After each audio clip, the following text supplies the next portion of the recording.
Heartfee. Resilience. How do you live in an age of bewilderment, when the old stories have collapsed, and no new story has yet emerged to replace them? Chapter 19. Education. Change is the only constant. Humankind is facing unprecedented revolutions, all our old stories are crumbling, and no new story has so far emerged to replace them. How can we prepare ourselves and our children for a world of such unprecedented transformations and radical uncertainties? A baby born today will be 30-something in 2050. If all goes well, that baby will still be around in 2100 and might even be an active citizen of the 22nd century. What should we teach that baby that will help him or her survive and flourish in the world of 2050 or of the 22nd century? What kind of skills will he or she need in order to get a job, understand what is happening around them, and navigate the maze of life? Unfortunately, since nobody knows how the world will look in 2050, not to mention 2100, we don't know the answer to these questions. Of course, humans could never predict the future with accuracy. But today it is more difficult than ever before, because once technology enables us to engineer bodies, brains and minds, we can no longer be certain about anything, including things that previously seemed fixed and eternal. 1,000 years ago, in 1018, there were many things people didn't know about the future, but they were nevertheless convinced that the basic features of human society were not going to change. If you lived in China in 1018, you knew that by 1050 the Song Empire might collapse, the kittens might invade from the north, and plagues might kill millions.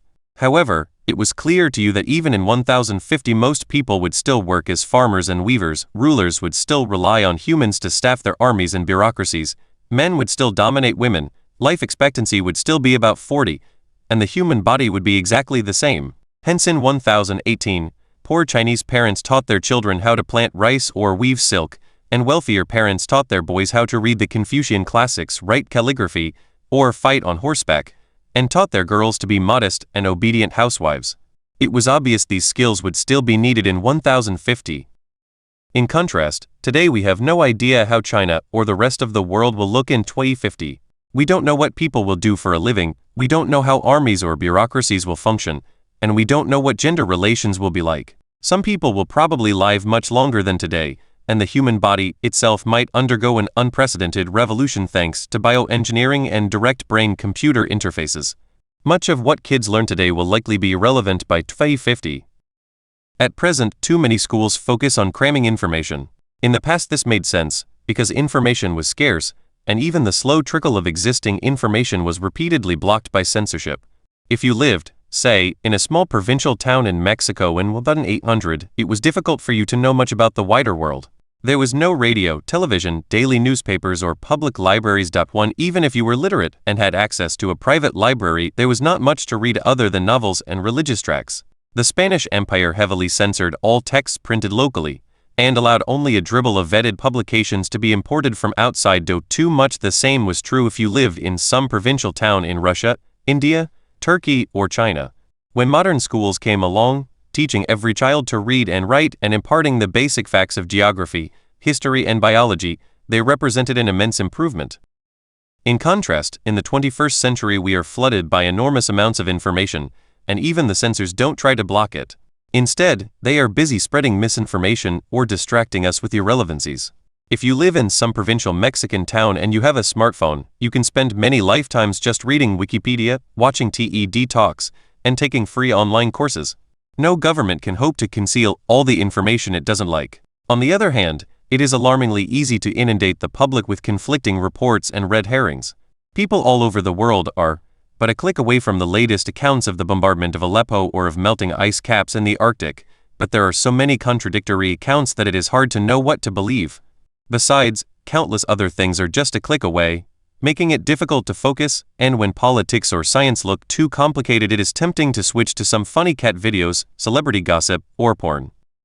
In such a world, the last thing a teacher needs to give her pupils is more information. They already have far too much of it. Instead, people need the ability to make sense of information, to tell the difference between what is important and what is unimportant, and above all to combine many bits of information into a broad picture of the world. In truth, this has been the ideal of Western liberal education for centuries, but up till now, even many Western schools have been rather slack in fulfilling it. Teachers allowed themselves to focus on shoving data while encouraging pupils to think for themselves. Due to their fear of authoritarianism, liberal schools had a particular horror of grand narratives. They assumed that as long as we give students lots of data and a modicum of freedom, the students will create their own picture of the world, and even if this generation fails to synthesize all the data into a coherent and meaningful story of the world, there will be plenty of time to construct a good synthesis in the future. We have now run out of time. The decisions we will take in the next few decades will shape the future of life itself, and we can take these decisions based only on our present worldview. If this generation lacks a comprehensive view of the cosmos, the future of life will be decided at random. The heat is on. Besides information, most schools also focus too much on providing pupils with a set of predetermined skills such as solving differential equations, writing computer code in C++, identifying chemicals in a test tube, or conversing in Chinese. Yet since we have no idea how the world and the job market will look in 2050, we don't really know what particular skills people will need. We might invest a lot of effort teaching kids how to write in C++ or how to speak Chinese, only to discover that by 2050 AI can code software far better than humans, and a new Google Translate app enables you to conduct a conversation in almost flawless Mandarin, Cantonese or Hakka, even though you only know how to say Ni Hao. So what should we be teaching? Many pedagogical experts argue that schools should switch to teaching the 4 Cs: critical thinking, communication, collaboration, and creativity. 3 More broadly, schools should downplay technical skills and emphasize general-purpose life skills. Most important of all will be the ability to deal with change, to learn new things, and to preserve your mental balance in unfamiliar situations.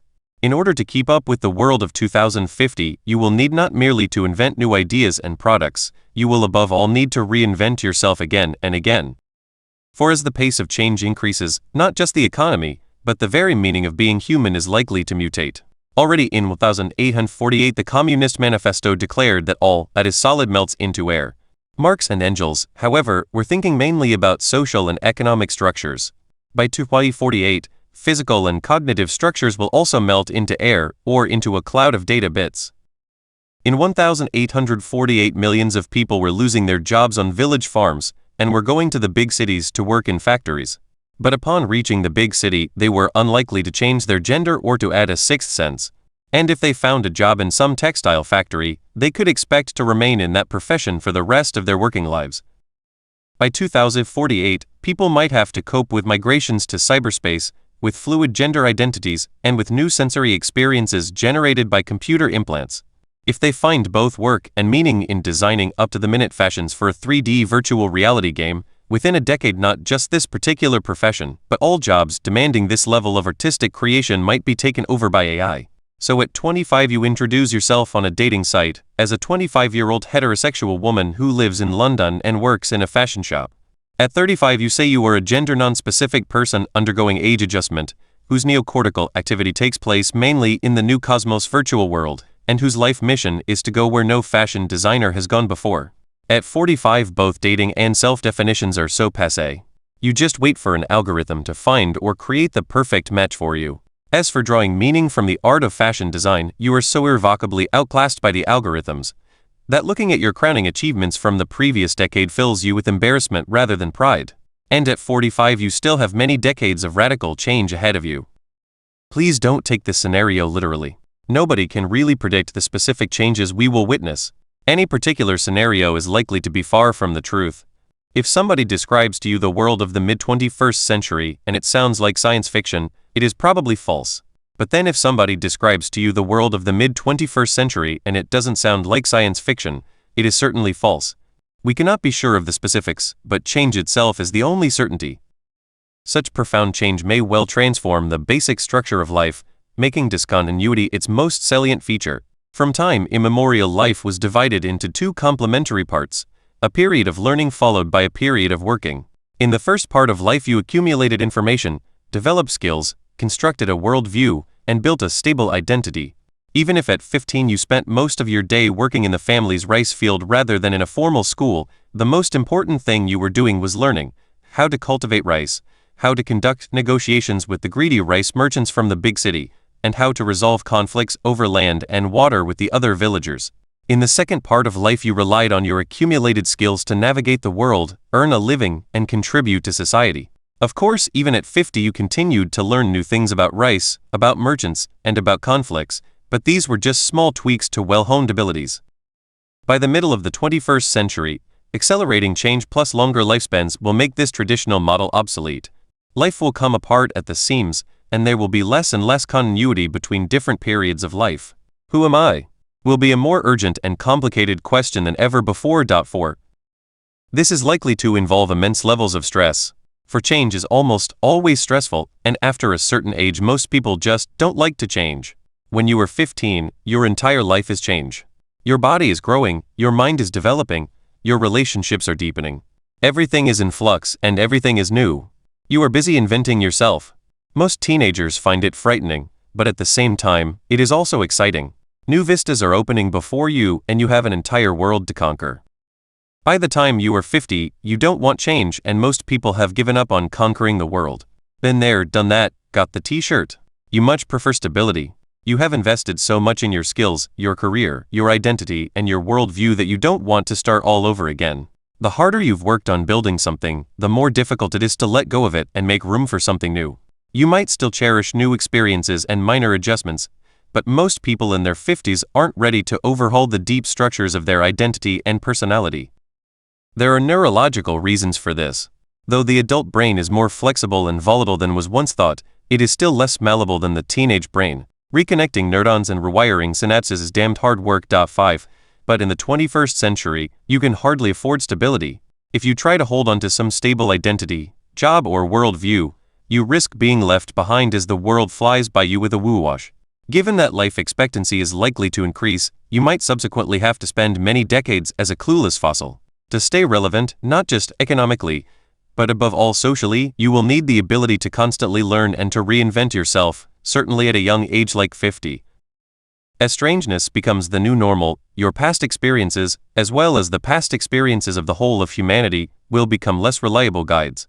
Humans as individuals and humankind as a whole will increasingly have to deal with things nobody ever encountered before, such as superintelligent machines, engineered bodies, algorithms that can manipulate your emotions with uncanny precision, rapid man-made climate cataclysms, and the need to change your profession every decade.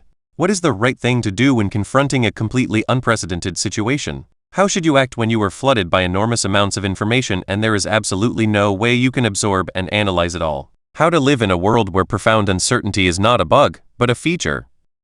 To survive and flourish in such a world, you will need a lot of mental flexibility and great reserves of emotional balance. You will have to repeatedly let go of some of what you know best and feel at home with the unknown.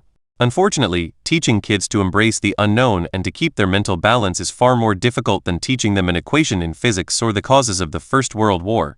You cannot learn resilience by reading a book or listening to a lecture. The teachers themselves usually lack the mental flexibility that the 21st century demands, for they themselves are the product of the old educational system. The Industrial Revolution has bequeathed us the production line theory of education. In the middle of town there is a large concrete building divided into many identical rooms, each room equipped with rows of desks and chairs. At the sound of a bell, you go to one of these rooms together with 30 other kids who were all born the same year as you. Every hour some grown-up walks in and starts talking. They are all paid to do so by the government. One of them tells you about the shape of the earth, another tells you about the human past, and a third tells you about the human body. It is easy to laugh at this model, and almost everybody agrees that no matter its past achievements, it is now bankrupt. But so far we haven't created a viable alternative. Certainly not a scalable alternative that can be implemented in rural Mexico rather than just in upmarket California suburbs. Packing humans. So the best advice I could give a 15-year-old stuck in an outdated school somewhere in Mexico, India, or Alabama is, don't rely on the adults too much. Most of them mean well, but they just don't understand the world. In the past, it was a relatively safe bet to follow the adults, because they knew the world quite well and the world changed slowly. But the 21st century is going to be different. Due to the growing pace of change, you can never be certain whether what the adults are telling you is timeless wisdom or outdated bias. So on what can you rely instead? Perhaps on technology? That's an even riskier gamble. Technology can help you a lot, but if technology gains too much power over your life, you might become a hostage to its agenda. Thousands of years ago humans invented agriculture, but this technology enriched just a tiny elite, while enslaving the majority of humans.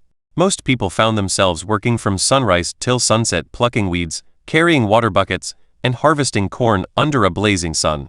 It can happen to you too. Technology isn't bad. If you know what you want in life, technology can help you get it. But if you don't know what you want in life, it will be all too easy for technology to shape your aims for you and take control of your life. Especially as technology gets better at understanding humans, you might increasingly find yourself serving it, instead of it serving you.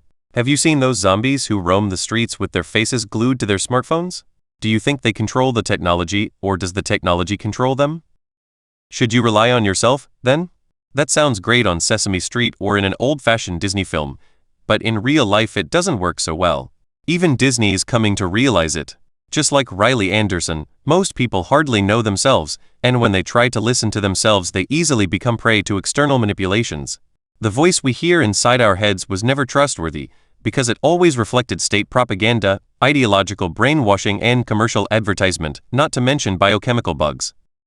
As biotechnology and machine learning improve, it will become easier to manipulate people's deepest emotions and desires, and it will become more dangerous than ever to just follow your heart.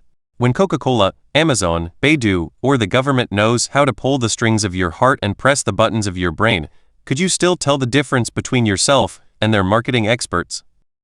To succeed in such a daunting task, you will need to work very hard on getting to know your operating system better, to know what you are and what you want from life. This is, of course, the oldest advice in the book, Know Thyself. For thousands of years philosophers and prophets have urged people to know themselves. But this advice was never more urgent than in the 21st century, because unlike in the days of Laozi or Socrates, now you have serious competition. Coca-Cola, Amazon, Baidu and the government are all racing to hack you. Not your smartphone, not your computer, and not your bank account. They are in a race to hack you in your organic operating system. You might have heard that we are living in the era of hacking computers, but that's hardly half the truth. In fact, we are living in the era of hacking humans. The algorithms are watching you right now. They are watching where you go, what you buy, who you meet. Soon they will monitor all your steps, all your breaths, all your heartbeats. They are relying on big data and machine learning to get to know you better and better. And once these algorithms know you better than you know yourself, they could control and manipulate you, and you won't be able to do much about it. You will live in the Matrix or in the Truman Show.